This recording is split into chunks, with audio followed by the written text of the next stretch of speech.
Të dashur qytetarë dhe qytetare, siç e shihni, parlamenti është shtrofulla e mbrojtjes hajdutëve. Këta që janë pas shpinsime, edhe këti krahu, janë të gjithë maska e Lubis dhe Edi Ramës. Këta janë maska. Kur në njerë të dashur qytetarë nuk keni patur në këtë sallë një grup njerëzish të cilët shkelmojnë mbi interesat tuaja jetike për të mbrojtur, më falni, në pamjet parë vithet e Belindës, në të vërtet Edi Rame. Fjalorin, Zoti Berisha, do t'ju ndërpritet fjala me një herë.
Ulluni. Deputet, ju lutem zini vendet. Ju lutem zini vendet. Nuk mund të lejojmë këtë lloj fjalori në këtë parlament, paktën sa jam unë kryetari i kuvendit. Shumë faleminderit, ulluni, zini vendet. Zini vendet. Ndërpritet fjala.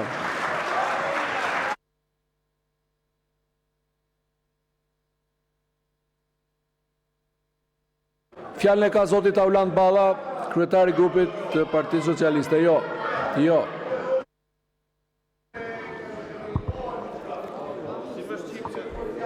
Zoti kryetari i kuvendit, zonja Zotrin deputet, spari në emër të grupit parlamentar të Partisë Socialiste, dua t'i bëj një thirrje Partisë Demokratike të distancohet nga dhuna e përsëritur në protestat e thirrura nga kjo parti. Çdo parti politike ka të drejtë legjitime të protestojë dhe kjo është e garantuar në kushtetutë dhe në ligj, por çdo parti politike apo formacion që thirr një protestë mban përgjegjësi për mbarvajtjen e këtyre protestave. Duket qartë që personat e përfshirë në aktet e dhunës janë persona të nxitur, të dyshuar, të paguar për të kryer ato akte dhune. Kjo është çështja e parë dhe mendoj që Partia Demokratike, një antare e Partisë Popullore Europiane, duhet të distancohet nga këto akte dhune, ndërkohë që Kuvendi i Shqipërisë me urgjencë duhet të shprehet në mbrojtje të punonjësve të policisë shtetit. T'i urojmë shërim të shpejtë punonjësve të policisë shtetit dhe të kërkojmë nga prokuroria aplikimin e të gjitha atyre masave shtesë që kemi marrë në vitin 2019 dhe 2020 për paprekshmërinë e uniformës policisë shtetit. Mos harroni asnjëherë që punonjësit e policisë shtetit kanë derdhur gjak dhe vënë në rrezik jetën e tyre në këto raste. E dyta, zoti kryetari i kuvendit, për procedurë. Zoti Balla, qëndroni te procedura. Për procedurë, ishte propozim, zoti kryetar, dhe besoj që edhe ju duhet ta mbani shënim. Kuvendi i Shqipërisë duhet shprehet për këtë çështje. Tjetra që kam. Zonja e Zotrin deputet, popull shqiptar që na ndjek sot nga kjo seancë. Jemi sot në një seancë pak ditë nga një akt akuzë e turpshme. E dhënë, pushome se lenam. Ditën e hënë, jemi njohur me akt akuzë të turpshme në ngarkim të 4 udhëheqësve të UÇK-s. 180 vjet bëjti, se di unë për ku punonti, po 180 vjet burg janë kërkuar ndaj udhëheqësve të UÇK-s një akt akuzë pa dëgjuar, ndërkohë që për asnjërin nga personat e marrë përgjegjës penal të ushtrisë serbe në Kosovë nuk ka ndodhur gjë tillë. Vetëm për Ratko Mladić është kërkuar 40 vjet. Kërkesa për procedurë është Kuvendi i Shqipërisë të ndërpres punimet menjëherë, të ngarkojmë zotin Hasani dhe zotin Shehu në Komisionin e Politikës Jashtme dhe Ta përfundoj fjalën. Të përgatisim me urgjencë një deklaratë të Kuvendit të Shqipërisë, e cila duhet gëzojë mbështetjen e gjitha palëve në Kuvendin e Shqipërisë për t'i bërë qartë Hagës dhe çdo aktori tjetër se Shqipëria dhe shqiptarët, populli shqiptar nuk mund ta pranojnë një balë të tillë të hedhur kundër një lufte të çlirimtare, sikurse ka qenë ajo e popullit shqiptar të Kosovës dhe ushtrisë çlirimtare të Kosovës. Kjo deklaratë e Kuvendit të Shqipërisë duhet të miratohet menjëherë. Dhe ti që i ke shërbyer gjithë jetën tënde Serbisë, liroja të foltore Selenam.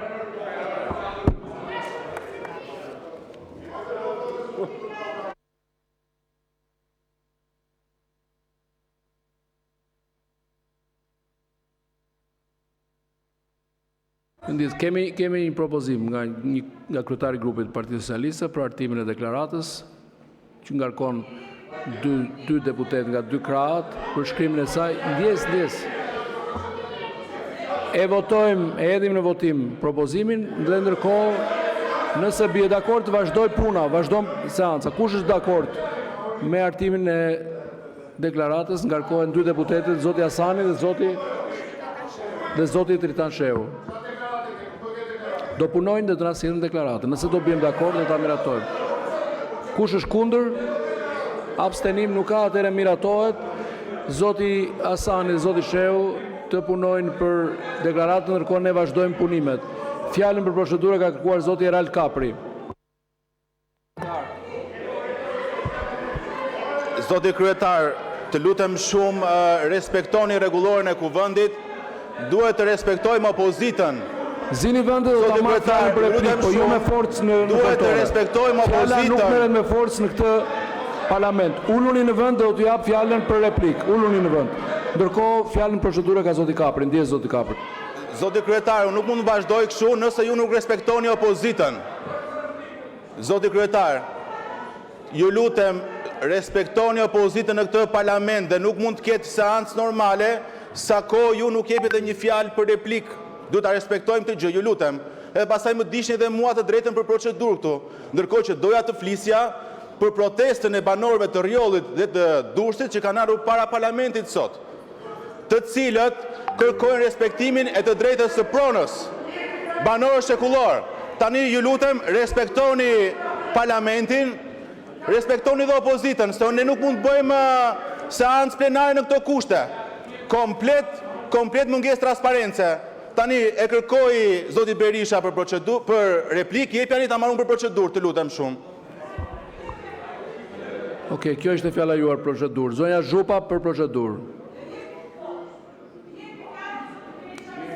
Zoti Berisha ka drejt ta marrë fjalën për replikë, pasi ju të uleni në vend se nuk mund merret fjala për replikë me zor, edhe me forcë. Zonja Zhupa. Nuk e merrni. Zoti Bujar Leskaj. Për procedurë. Shiko, po s'kam si ta marrë dhe unë fjalën kur ju i ndërprisni fjalën kryetarit të opozitës. Le të vazhdoj, doktor Berisha, pasaj të flasim dhe ne. Po jo, nëse ju duke zaptuar foltoren, por duke liruar foltoren. Ju duhet ta respektoni. Jo, nuk merret fjala me forcë, nuk jemi këtu e nuk duhet bëj krahasime me shtetet tjera. Dhe unë e kam për Kosovën fjalën time, po jepi fjalën doktor Berishës, pastaj do flas. Rregullin edhe zbatimin e rregullores në këtë kuvend e bën kryetari i kuvendit, jo një deputet. Qoftë ky zoti Kapri, qoftë ky zoti Leskaj apo çdo deputet tjetër. Zoti Redi Muçi. Fjalën procedurë zoti Redi Muçi. Faleminderit zoti kryetar. Nuk mund merret fjala të në këto sjell kushte. në vëmendje- Uluni që të marr fjalën zoti Berisha. Ulu në vend që të marr fjalën. Zoti Muçi. Doja të sillja në vëmendjen e këtij kuvendi se seanca e sotme ka nisur me protestën e 3 grupimeve ndryshme sociale, grupimin e banorëve të Rjollit, cilëve po grabitet prona, grupimin e banorëve të Durrësit të Lagjes Kalas që po u shkatron shtëpitë dhe po nxirren jashtë, dhe grupimin e ish minatorëve që si gjithmonë janë aty për të protestuar për statusin e minatorit. Tani, përfaqësues të këtyre 3 grupimeve kërkojnë që t'jenë të pranishëm në këtë seancë, të marrin pjesë dhe të shprehin qëndrimin e tyre, sepse nuk ka ndodhur kurrë më parë në historinë 35 vjeçare të pluralizmit politik që një qeveri të jetë kaq e delegjitimuar nga skandalet korruptive dhe njëkohësisht jetë kaq e dhunshme me qytetarët e thjeshtë. Sa më shumë zhyteni në korrupsion, sa më shumë luftoni sistemin e drejtësisë, aq më të pamëshirshëm bëheni me qytetarët e thjeshtë. Unë kam një sugjerim për ju. Në qoftë se nuk ju tremb Molotovi, sugjeroj që të keni kujdes dhe të ruheni nga urrejtja e popullit. Prandaj, për procedurë, sugjerimi dhe propozimi im është që në emër të dinjitetit ta nisim këtë seancë me dorëheqjen e qeverisë tuaj dhe të dilni aty jashtë të kërkoni falje për këtë që keni bërë këtij vendi dhe të ftoni përfaqësues e grupeve sociale të vinë këtu dhe të shprehin qëndrimin e tyre.